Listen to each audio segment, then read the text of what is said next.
Aujourd'hui, nous allons parler du compostage au jardin. Pleu Armel Communauté met à disposition de ses usagers des composteurs de ce type-là pour permettre de recycler à la maison les déchets de la cuisine et une petite partie des déchets du jardin.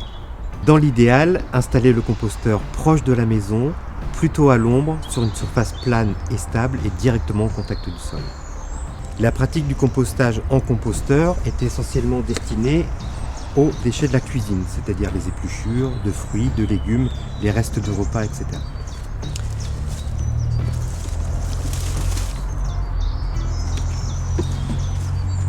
Une fois le bioseau vidé, idéalement on rajoute un petit peu de feuilles, de brindilles, de carton éventuellement. L'objectif ici est de pouvoir rééquilibrer le mélange entre les parties molles et les parties sèches.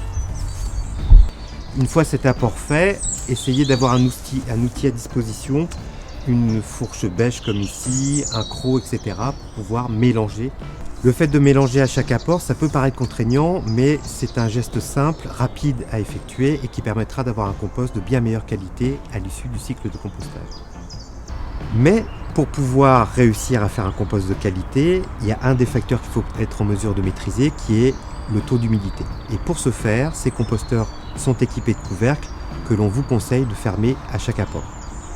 Comment récupérer son compost mûr? C'est très simple. Ouvrir le couvercle, enlever une tige,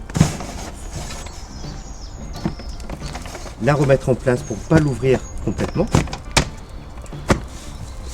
Et là, on peut voir ici sur le dessus du compost des déchets qui ne sont pas tout à fait décomposés. Donc on va les enlever, les prélever pour pouvoir récupérer le compost mûr. Pour pouvoir accéder au compost mûr, on va retirer les déchets de la cuisine qui ne sont pas tout à fait décomposés. Alors à quoi ressemble un compost mûr? C'est un matériau brun, humide, qui parfois peut sentir un petit peu le sous-bois, mais c'est pas indispensable. Et on le reconnaît surtout à cette couleur brune et aux déchets qui sont plus reconnaissables, si ce n'est les coquilles d'œufs, qui elles mettent du temps à se décomposer, mais ça c'est pas un problème. Une fois qu'on a récupéré son compost mûr, on va réintégrer les déchets non décomposés qu'on a récupérés tout à l'heure, pour les réintégrer dans le compost et faire en sorte que le compostage puisse continuer.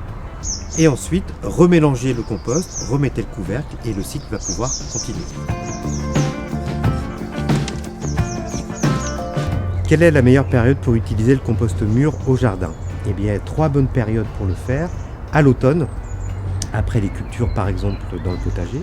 En début de printemps, en vue des cultures un peu longues. Et puis en fin de printemps, quand la terre s'est un petit peu réchauffée. Bien utiliser son compost, c'est d'abord évaluer les quantités. Par exemple, 3 kg de compost ici vont être suffisants pour l'entretien d'1 mètre carré d'un potager.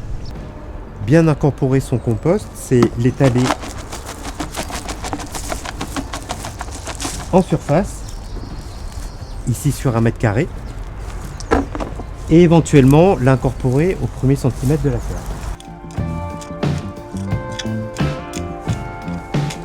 Une fois le compost étalé et incorporé au premier centimètre du sol, on va le protéger par un paillis de la pluie, du vent, du soleil, du froid, pour qu'il soit bien assimilé par les micro-organismes du sol.